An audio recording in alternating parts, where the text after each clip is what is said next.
Okay, so let's get started.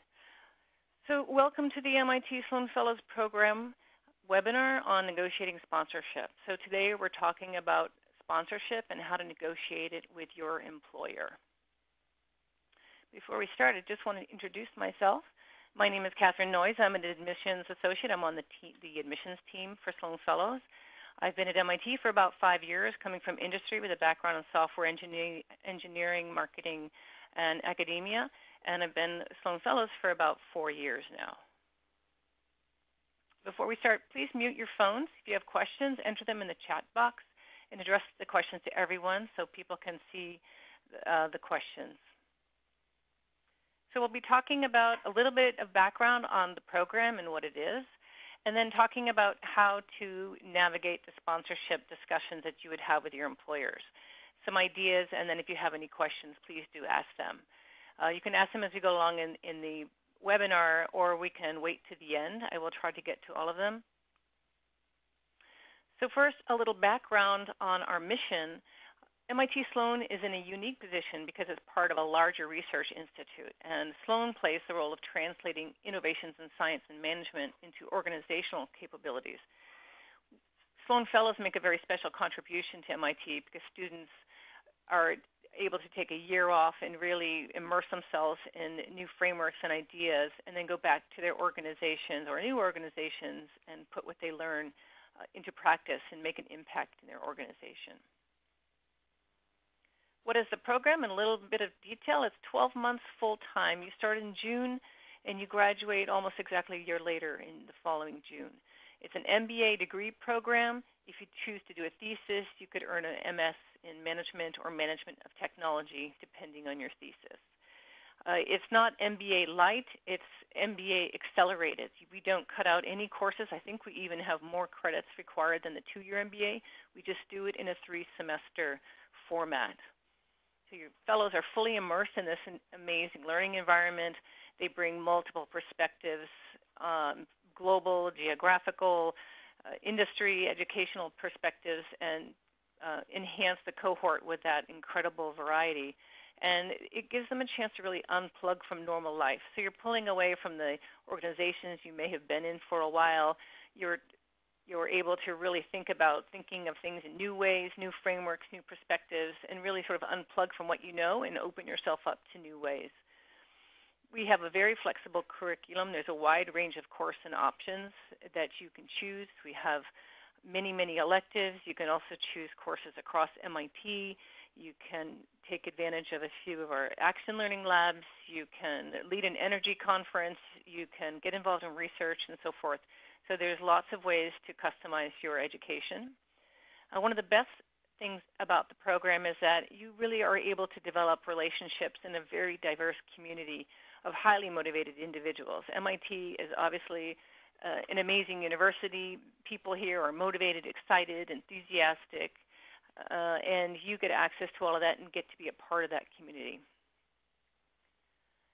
The great thing about it as well is that you can build networks, not just the personal relationships that I mentioned, but also just the networks in this area, work with faculty, meet people in industry.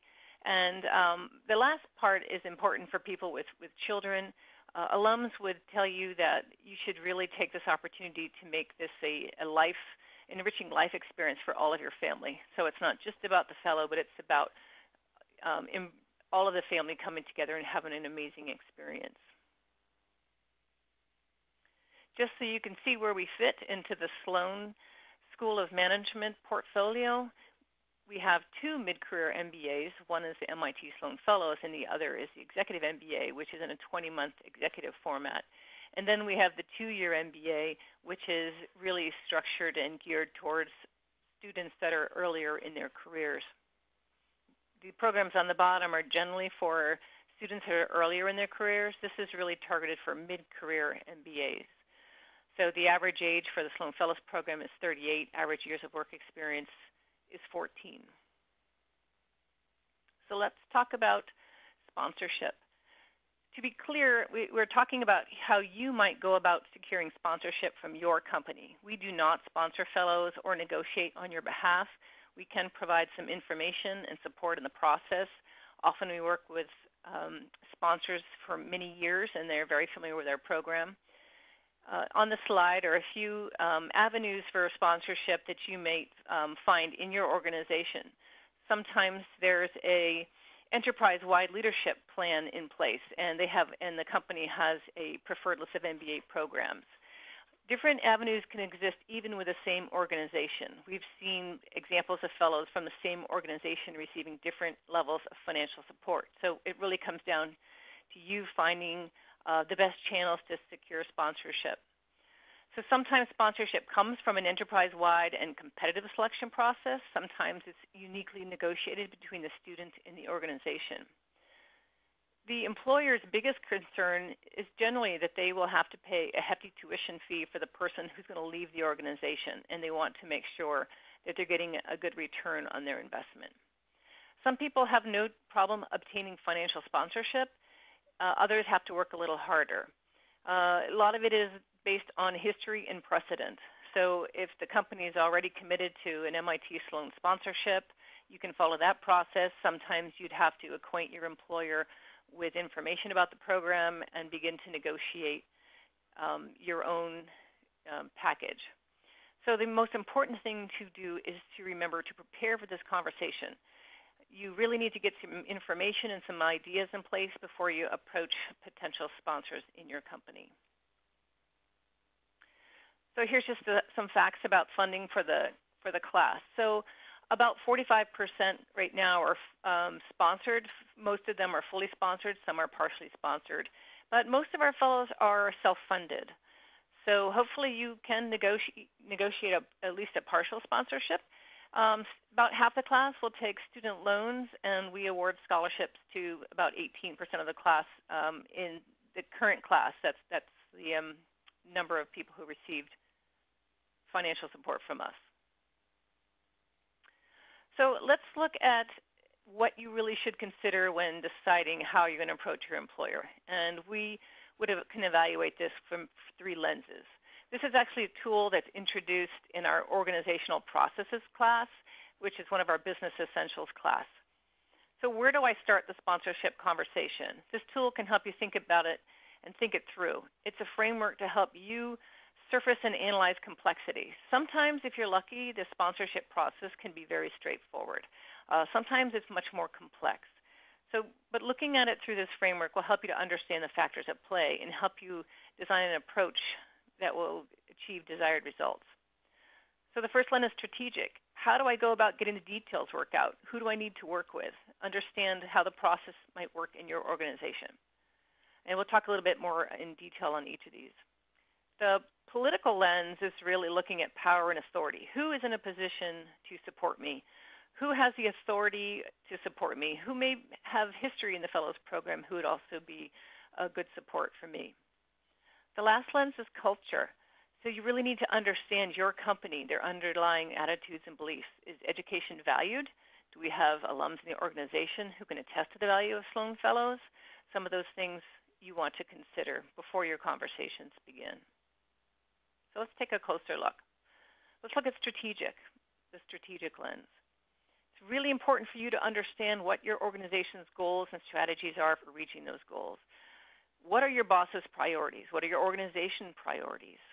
How can you position your request to meet these goals and priorities? It's also important to understand, do they have a formal MBA sponsorship process? Do they consider sponsorship on a case-by-case basis? Is there an existing process in place? Is it on the organizational level? Is it an enterprise-wide process? You really need to do some homework and understand what's already there. You also want to look at the process and procedures.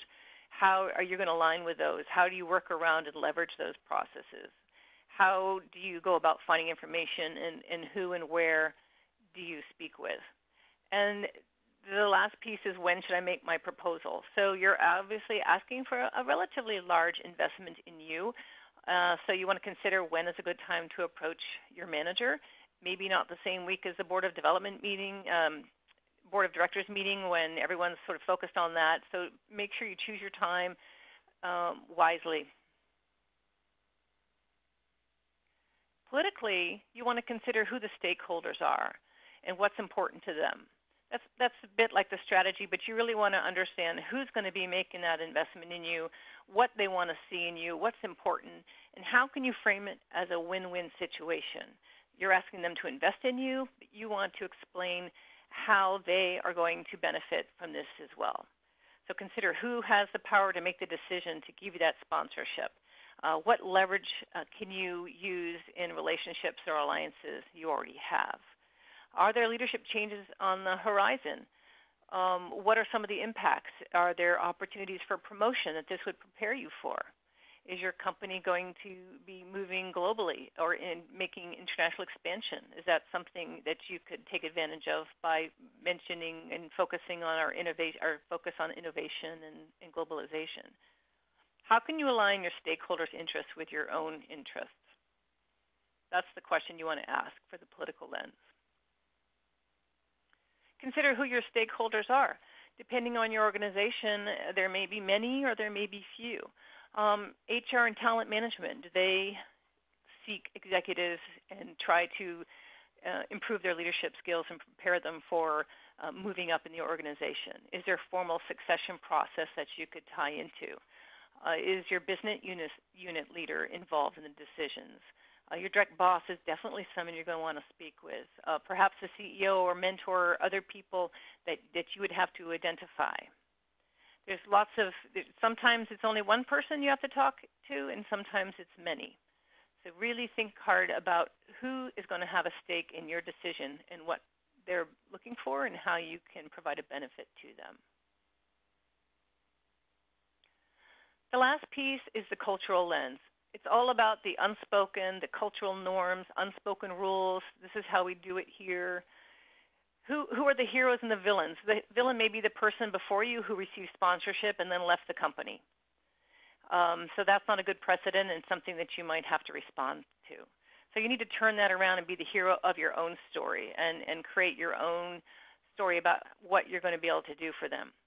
Are you leveraging cultural norms or working around them? Are you using existing processes where education is already valued and sponsorship is a possibility and is already being done?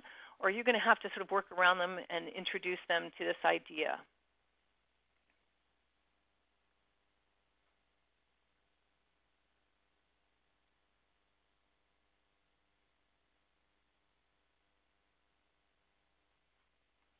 Some ways you might try to think about it is the impact the program will have on your organization and you. So you want to look at the resources that we have at MIT and MIT Sloan and understand how you might be able to leverage those through courses or projects or other things that you do while at Sloan. You could write a thesis on an area that's of particular interest to the company. We have conferences, and fellows will often lead those conferences, work with people in the industry. For example, we have a Sloan Fellow who's the director of the Energy Conference every year. So they get to set it up, schedule speakers, really network with people in that field. You're also able to work with faculty, world-class faculty, and help them with research or have them as your advisors and teachers. We have many, many electives. You can really focus on a particular area that you're interested in. Our program focuses on innovation, leadership, and the global strategy. That's something that you'd want to emphasize with your organization. We have 86% of our class this year is outside of North America. The fellows are very diverse. They're from many different industries and educations and geographies. MIT Sloan is all about innovation in everything we do, looking at decision-making models, looking at financial technologies, developing your leadership as a person, specifically your own leadership, and also leadership of organizations, leadership of innovation. We do have 3 certificates that are concentrations in our program in healthcare, sustainability, and our new one, business analytics, which is being offered this year for the first time. Does your company need someone who is very well versed in analytics or understands more about sustainability? Healthcare, sustainability, and business analytics are real focus points here at MIT. Can you leverage that? So think about what your company would value most, do some research on the program, and understand how you might provide value to your organization with the resources that we have here. Just for your own information, this is their tuition payment schedule. This was for the class of 2018. It'll be approximately the same. Once you're accepted as a fellow, you would pay a $10,000 deposit to secure your place in the class. We have payments due at the beginning of each semester after that, the beginning of summer, fall, and spring. There will be other charges for such things as medical insurance, living expenses, etc. Some fellows are lucky to negotiate a tuition reimbursement as well as living and housing expenses.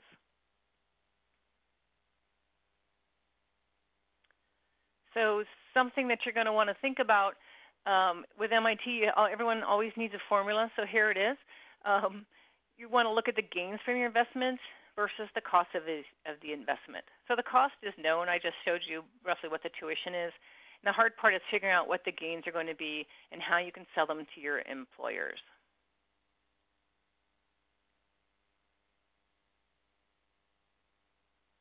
So when you look at the ROI, some of these things are drivers of how you're going to think about it. So the first one is duration of gains. So this is an investment in 1 year, but the benefits extend for many, many, many years to come. I talked to alums that graduated 10 or more years ago, and they still use their cohort as advisors. They call each other and ask for advice about taking new jobs or starting companies. They invest in each other's companies.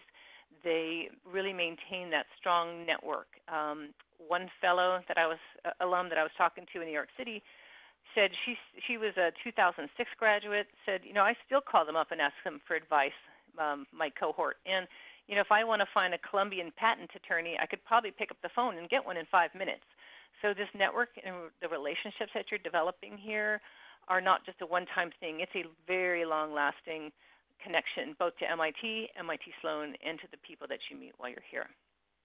You also want to look at your responsibility level. Most fellows that go back to their companies, they negotiate sponsorship, and when they do, they also have a succession plan and where they're going to go next. And generally, they're promoted within their organization. They may be headed to be a director of a new division in a different country. So you really want to look at how you are going to be able to accelerate your career with the learnings that you have here. Can you increase sales? Can you reduce costs? Look at how all the learning and the experiences here are going to help you achieve some of their goals. And also the strategic positioning of the company. You learn a lot about leadership, innovation, how to strategize for your best outcomes.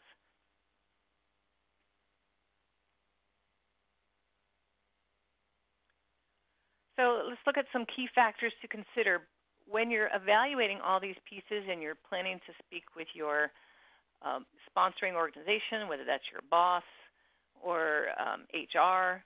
You really want to think about some of these things. Most of your employers are going to want some skin in the game, so they're going to want you to put in something yourself, so be prepared to do that if possible. Align your requests with organizational objectives.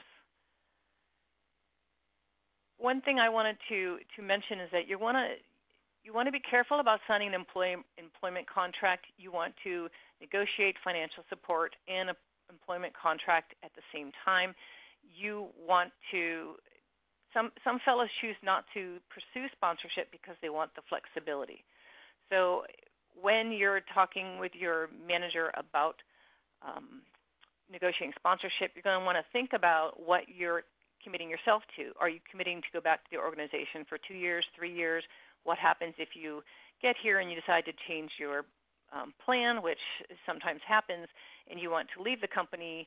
What kind of things are in place for that? Do you have to pay back the money or whatever? So you really want to negotiate your terms of employment before you start the program. Make sure you're very clear on what their commitment is and what your commitment is. So consider the level of sponsorship you want to negotiate. Do you want full? You're asking for full sponsorship? You're asking for housing and living expenses? Look at the precedents that exist in the organization. Have other people already done this that you can bring in as examples? Can you align your needs with the priorities of the stakeholders? Can you understand what they want and phrase your request in a way that shows you've considered that? What leverage points does your lens analysis reveal? Who do you need to talk to? What do you need to say? How are you going to communicate? And who are your key stakeholders? Make sure you understand that and how much of input they have into the decision. Really think about how you're going to strengthen your support network to leverage support within the network in your own organization. And make sure that you're negotiating for your best interest. So make sure that this is working for you as well as for the organization. And you may have to jump through a few hoops. As I had said earlier, some companies are set up for sponsorship already. They have a process where you apply to be sponsored, and they select the fellows that they're going to sponsor. Others are just tapped on the shoulder by their managers or HR and said, we think you're ready and we want you to develop these skills, and we're going to send you to Sloan Fellows or another school of their choice. And others really have to sort of start from scratch and explain what the benefit is to the organization. So one thing I would tell you is to start early. Take your time, test the waters, lay the groundwork, do your homework, understand what environment you're working in and what things you're going to need to leverage. And then make your case. Understand what we can offer, what MIT offers, what you're going to learn in the classroom as well as outside the classroom, and really be very clear about the benefits that you're going to bring to the organization. So think about your request in terms of the benefits that you are going to be able to offer the organization. And then frame your financial request specifically so they know exactly what you're asking for and when. And the last one is just to be persistent and follow through. Negotiating sponsorship can be fairly difficult.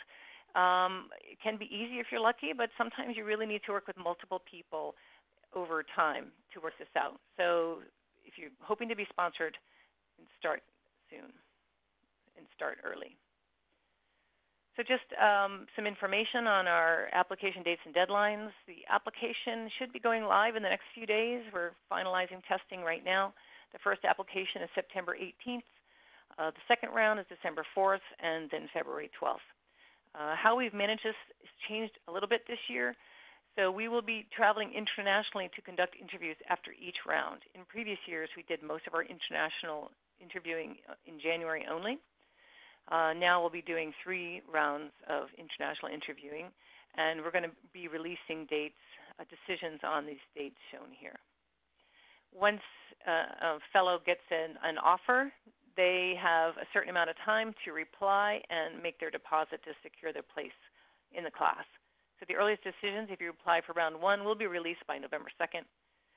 For candidates who we've read their application but are choosing not to move forward with the interview process, they will likely get a decision earlier than November 2nd. And a note that if you're going to be sponsored by your company, one of your letters of recommendation must come from your supervisor or your boss. The letter should describe how you were nominated for the program. Again, is it a enterprise-wide program that they run every year? Do you have to apply for that yourself? Do they select you out of potential leaders? Just explain how sponsorship came about for you. And they should also indicate their company's willingness to provide you with this leave of absence and financial support. So they need to demonstrate that they are behind this decision and are committing to financial support, and that you've already discussed what your reintroduction plan will be when you graduate from the program. Okay, if you have any questions, I'm happy to answer them. They don't necessarily have to be related to sponsorship. I'm happy to answer any questions that you may have. If you want to enter them into the chat box, I'd be happy to answer them. Just send them to everyone. Does anyone have any questions?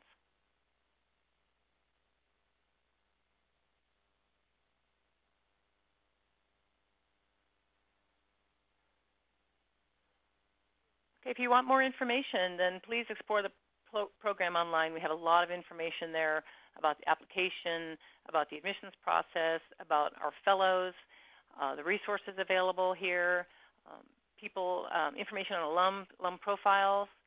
We also have, if you haven't registered already, log online and click on the Get Started icon that you see there, and you can begin your application as soon as it's up, which should be in the next few days.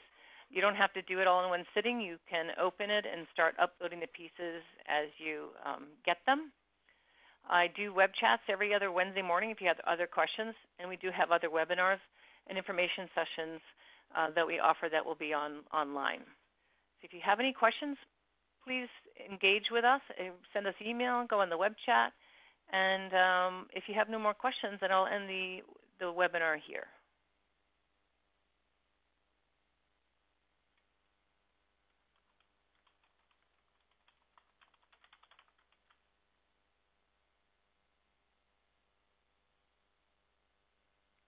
Okay, well, thank you very much for coming, and have a great day. Take care.